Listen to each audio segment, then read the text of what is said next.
प्यारे सज्जनों, जीवन को मूल्यवान बनाने के लिए अपने जीवन में दिव्य गुणों को धारण करना है।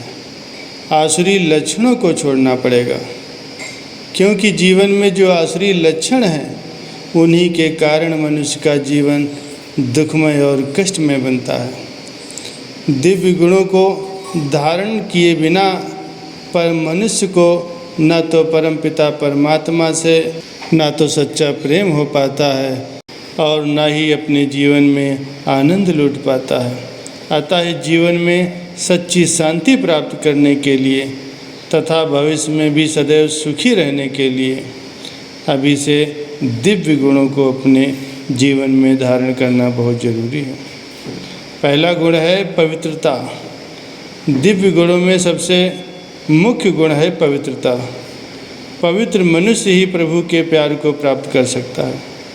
अतः परमपिता परमात्मा से प्रेम करने वाले मनुष्य को चाहिए कि अपने तन मन और धन की पवित्रता पर पूरा ध्यान दे। उसे चाहिए कि तन और वस्त्रों को स्वच्छ रखे। जब कभी भी शौच से निवृत्त हो उसके बाद स्नान करे या कम से कम शरीर को गीले वस्त्रों से पोंछ करके स्वच्छ वस्त्र धारण करे। मन की स्वच्छता के लिए पवित्र भोजन करें। मन को निवृत्त रखें और विशेष बात यह है कि ब्रह्मचर्य का पालन करें। अपने जीवन को कमल पुष्प के समान बनाना ही वास्तव में जीवन को पवित्र बनाना है। परंतु अपने को एक कर्मयोगी समझने से, ईश्वरीय विद्या का विद्यार्थी मानने से, परमपिता परमात्मा की संतान मानने से जीवन में पवित्रता आती है। अतः इस धारणा को अपने हृदय में धारण करते हुए हमें पवित्र रहना चाहिए और यदि मन में विक्षेपता आए तो भी कर्मेंद्रियों द्वारा कोई बुरा कर्म नहीं करना चाहिए, बल्कि कर्मेंद्रियों को अपने नियंत्रण में रखना चाहिए। हमें अब ये याद रखना चाहिए कि अब जबकि हमारे ईश्वर से लगन लग गई है, इन आँखों द्वारा काम, क्रोध, लोभ, मोह या अहंकार की दृष्टि से हम किसी को नहीं देख सकते। मुख द्वारा कोई अपशब्द, कोई निंदा या विकार वाले शब्द नहीं बोल सकते। इस प्रकार कर्म इंद्रियों द्वारा किसी को भी दुख न देने का कर्म करें, वरना अब ज्ञान लेने के बाद यदि हमसे कोई बुरा कर्म होता है तो हमें 100 गुना दंड अधिक भोगना पड़ेगा। दूसरा गुण है अंतर्मुखता। यूँ तो हर एक देवी गुण का अपना अपना महत्व है, परंतु फिर भी अंतर्मुखता का महत्व तो बहुत अधिक है। मनुष्य को आत्मा के स्वरूप की पहचान इसीलिए दी जाती है ताकि वह अंतर्मुखता का गुण धारण करे, ताकि उसके जीवन में अलौकिक सुख और शांति आए। अंतर्मुखता का अर्थ है कि देह के अंदर जो आत्मा है उसके स्वरूप का तथा उसके पिता परमात्मा का मनन करना। कानों द्वारा आत्मा की ही उन्नत की बातें सुनना, मुख द्वारा उसकी ही चर्चा करना, आँखों द्वारा अन्य मनुष्यों को देखते हुए भी मन की आँखों से उन्हें आत्मा के रूप में देखना। जो मनुष्य बाह्यमुखी होता है अर्थात जिसकी दृष्टि और वृत्ति अंतरात्मा की ओर नहीं होती, उसका मन और उसकी कर्मेंद्रियां सदा विषय वासनाओं की ओर भागती रहती हैं और वो व्यक्तियों तथा पदार्थों के नाम रूप को देखकर मोहित और विचलित हो जाता है और इसीलिए उसके पिछले विकर्मों का विनाश नहीं होता और आगे के लिए भी उसके कर्मों का खाता बनता ही रहता है।